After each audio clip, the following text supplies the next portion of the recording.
So I just got back from the gym and my fitness instructor was fat. Yep, I'm serious. I am not saying this in a derogatory way at all, but I've got some really huge lessons for you that I think you will enjoy listening to, especially if you ever think about having a coach. This is tequila for those of you who don't know. Or you're looking for guidance or advice in business or whatever. There's such huge lessons here.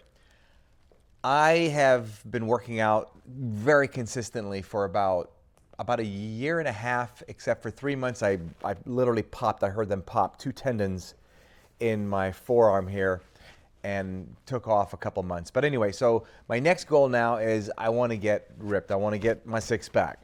So I've got, maybe, 7 pounds of fat or so to go.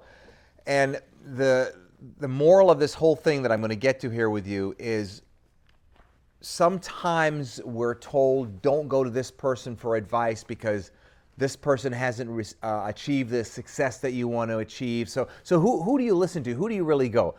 So I want to share with you my mindset when I get into this. I get into a spin class because I've been needing to do some more cardio. I get into this spin class and I see this lady who is obviously in the front, is doing the training. And if you saw her at the grocery store, and again, I'm not being rude or derogatory, but this would be a person you would think might be pregnant. I mean, when I saw her, I'm thinking, okay, now the first thing that goes through your mind, right? I mean, you're thinking hypocrite. How can you teach me? You're trying to show me how to be fit. And she's not very tall, but she's probably at least 20 pounds, maybe more, 20 pounds, 25 pounds overweight.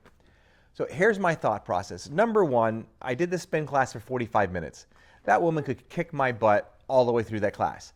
Common sense also tells me, this is where you can't go in prejudging things. Common sense also tells me if they're going to hire her to come in, maybe she's got experience, which she evidently does. And we don't know, I don't know because I don't know her, I don't know what chapter she's on in her life. I'll make a number up. Maybe she weighs 155 pounds right now. Maybe she weighed 255 pounds and she's doing amazing. I don't know that. I don't see that. But I'm not going to walk out of the class and think, well, wait a minute. This woman's what, 20% body? No, she'd be more than 20% body fat. She'd be 30% body fat at least minimum. So she's got 30% body fat. So I am just not going to listen to her. I am not going to take this class. That doesn't make any sense. But does that mean she's not eligible to train me?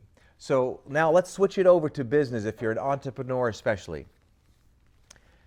I hear this on social media all the time. I hear it, when I go to events.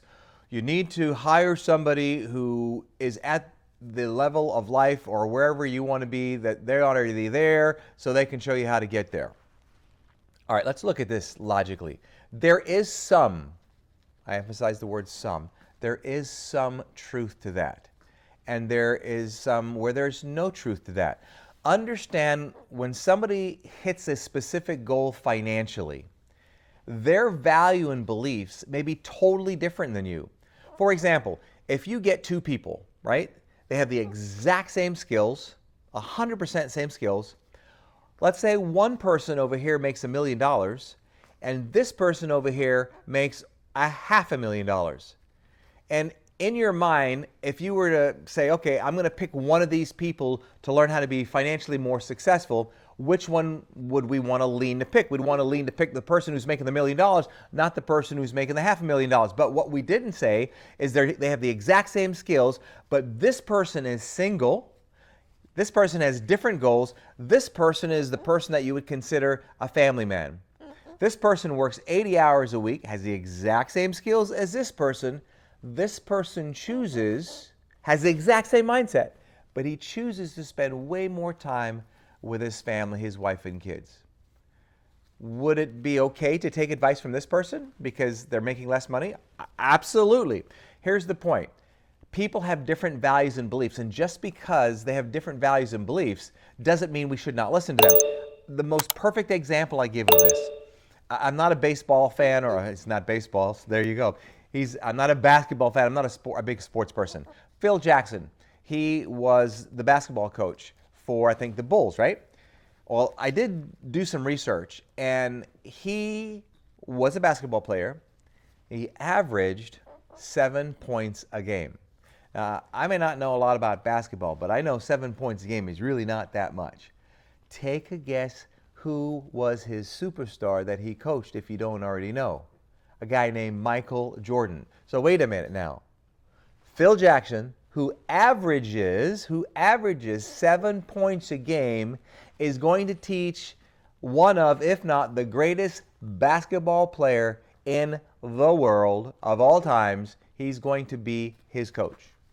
How does that work? Now you know how it works. Ultimately, he had the skills. I just got back from the gym. I don't need a massive muscle Arnold Schwarzenegger to be my fitness coach at the gym, because the only way for me to be fit is I gotta have somebody who's really, really fit. It certainly does help, because there's no question about it that whoever was in that spin class, they were thinking that they have to be thinking the same thing. There's no question about it. Hopefully they're giving this lady some mercy or some understanding, or seeing what her perception is. My perception is she's just on a chapter that she's doing really well, and she had to have been way overweight, more than she is right now. Kudos to her to make a living doing something like this. When you're looking for advice, now obviously I wouldn't take advice from a 15-year-old on how to have a great relationship. I don't care how many books he read. Makes sense? But I do know, even though I don't like it, I do know of people that are divorced that are great marriage counselors. That doesn't mean I'm not going to listen to them. I'd like to do a little bit of research and find, okay, if you're not married and you got divorced, what happened here, and how are you going to help me with my relationship? So don't be so closed-minded when it comes to looking for advice. You're looking for people that understand what your values and beliefs are and don't conflict with them. Let's say I were to hire somebody to help me in my business, let's say. I want to find out, I'll switch it because I do this often. Let's say you're going to hire me as a consultant. When I give advice, one of the things I'm going to find out before I give you a lot of advice or suggestions or strategies is I'm going to find out what your goals are. I mean, if I find out your biggest goal right now is you want to spend way more time with your kids and your family, then I'm going to base a lot of my strategies on that. I'm not going to tell you to do this, this, and this, where I know it's going to conflict dramatically with your values and beliefs. So it's irrelevant to a lot of degrees what my values and beliefs are, because the people that I work with, some of my clients, I don't subscribe to their values and beliefs, nor do I need to. I just need to know what their values and beliefs are and make sure the suggestions and the advice that I give them does not conflict with their values and beliefs. For example, the guy that's making $500,000 compared to the guy that's making $1 million. The advice might be a little different and the strategies might be a little different based on their lifestyle, their values and beliefs. Anyway, I just thought I would share that with you.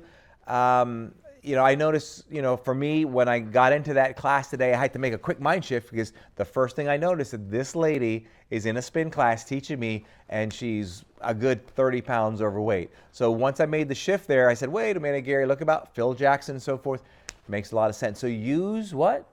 UCS. Use common sense when you're looking to hire a consultant or a coach or somebody that's going to help you in the fitness world, right? Hey, I'm out of here. Subscribe if you haven't. Love to hear more from you. Forgive my chilled background here at the house with tequila. Tequila, you got your butt sticking up there. I'm out of here. Between now and the next time we get to chat, you know what to do. And if you don't, you do now. Don't let anything or anyone rent space in your head. Have an awesome day.